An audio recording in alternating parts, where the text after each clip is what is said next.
basi bimeze biteye ya alichari translator hano nk'ibisanzwe aka Putine ni nyuma ya Alikiba kubwira ati sikiza kuna mahaba yeso bimeze ute bakunzi banye wakunzi ba translator hano imani bande berichoroshe yeso nyuma Alikiba kubwira ati mapenzi ni mahaba.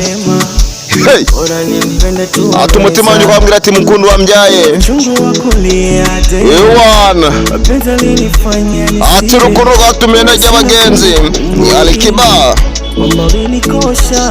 akubwira ati sikiza kuna mahaba atumviriza hari urukundo translator Rohan aka Putine.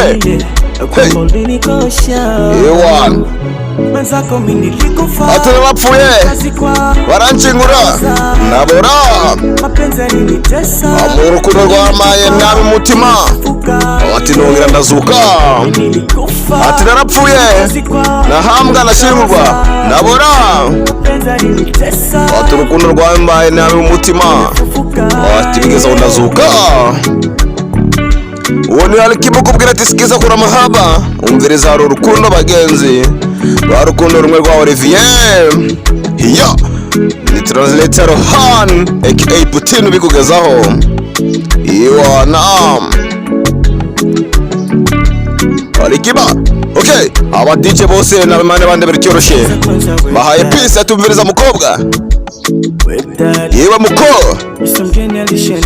yewana aba DJ bose hari DJ Sami Ingungu ndagushuzima n'ukunde bericyoroshye hari n'umusore witwa Olivier aho uri wose ndakuramukije imana ikurebere mu gitabo cy'impuhwe. Hey, ewan uwita Inosa Mukapa Chevare aho ruguru uramubona neza wipoweye ke n'ibijyanye na mitiyu mayinite niki mugane inyuma kirimbo Alikiba kubwira ati sikiza kuna mahaba twipoweye gakeke kiparambura wakunzi banyimana mane baricyoroshye ibaremana amaso y'imbabazi translator Rohan n'ubasi bumugisha ku Mana. Hey, ati urukundo wambere nabi umutima ati bigeze aho ndazuka narapfuye nashingurwa ndabora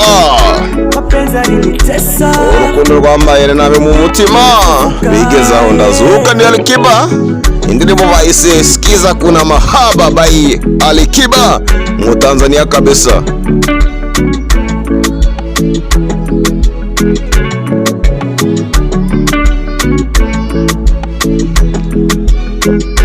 Ni translator Rohan nk'ibisanzwe imana ikunda bericyoshe bakunzi baze imana bareba icyoroshye ibarema mu gitabo cy'impuhwe kabisa.